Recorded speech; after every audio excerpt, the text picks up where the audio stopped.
Hi everyone, I'm Dan from JazzComposersPresent.com, an online space where composers, musicians, and listeners come together to celebrate the music we love. I'm joined today by Alan Ferber, Grammy-nominated trombonist, composer, band leader, and adjunct professor of jazz studies at New York University's Steinhardt School. Alan is here to show us how to create a composition inspired by an improvised solo. Thank you, Daniel. Thanks for having me on. Today I want to talk about a compositional process that springs perhaps more from my mindset as an improviser than as a composer. Now, I don't tend to draw too much of a distinction between improvisation and composition. It's all composition to me, but I do always strive to jump into an improvisation with a composer's mindset, in that I listen for distinctive motives to play with and develop. A developable motive might come from something that's baked into the written melody of the song, or it might come from an idea that the previous soloist played. And sometimes, even if you're in a band leading role, sitting at the podium, you can get into an improviser's mindset while the band warms up. You might hear a compelling idea coming from, say, the alto player. I'm thinking about Johnny Hodges' riffs that Duke Ellington apparently scooped up to develop into fully formed compositions like, don't get around much anymore, as to take one example.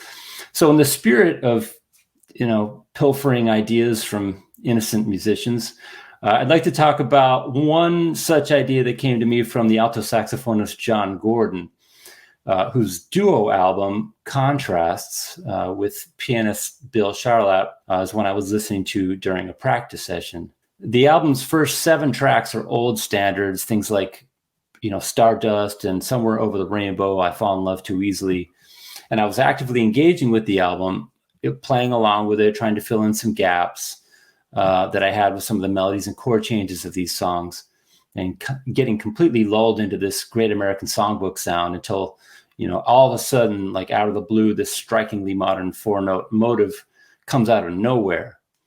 It really grabbed my attention, so I immediately played it back and wrote it down.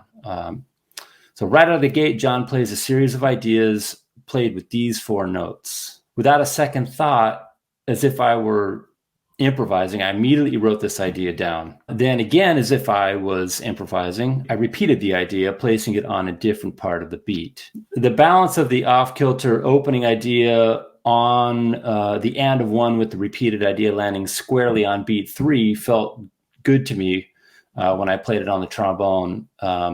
There's sort of a rhythmic sense of balance that I really liked. With this opening question phrase, I needed an answer phrase, so I played one again without too much thought.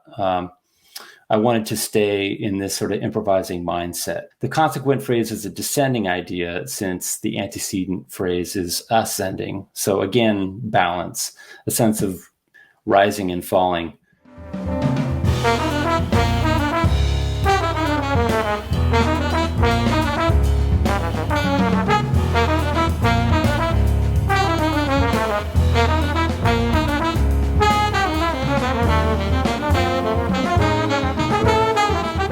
Let's go back to the initial motive and take a look at the intervals. I like to pull as much out of a motive as possible, because I think it can help give a piece of music a really unified feel. This motive has intervals that I exploit in multiple layers of music.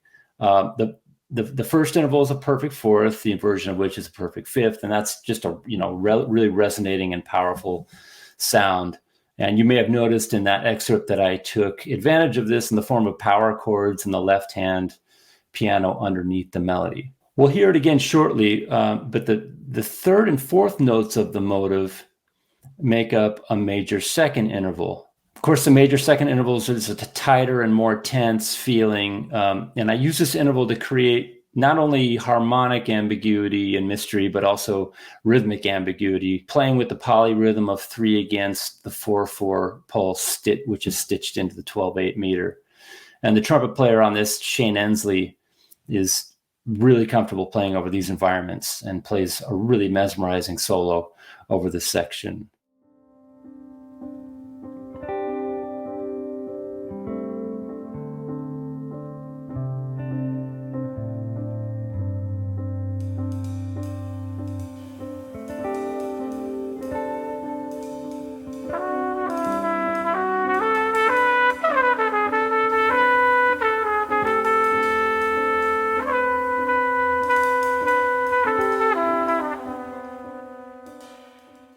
all of these ideas that I've discussed are fully married into the development section, before the featured soloist emerges.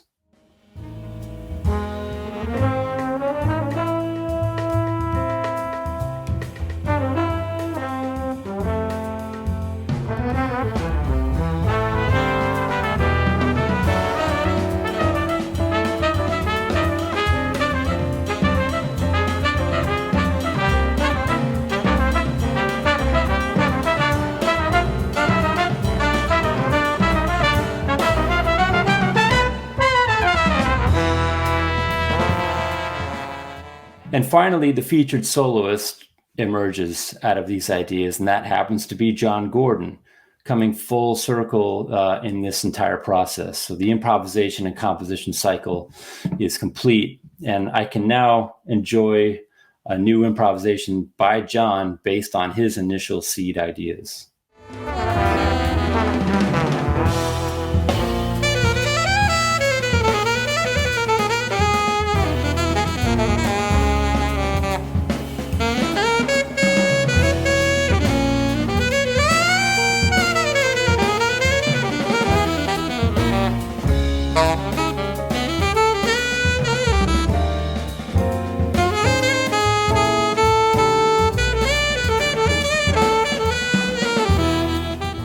Well, I hope you have a chance to enjoy the entire piece. It's on an album of mine called Alan Ferber Nonet, Roots and Transitions on Sunnyside Records.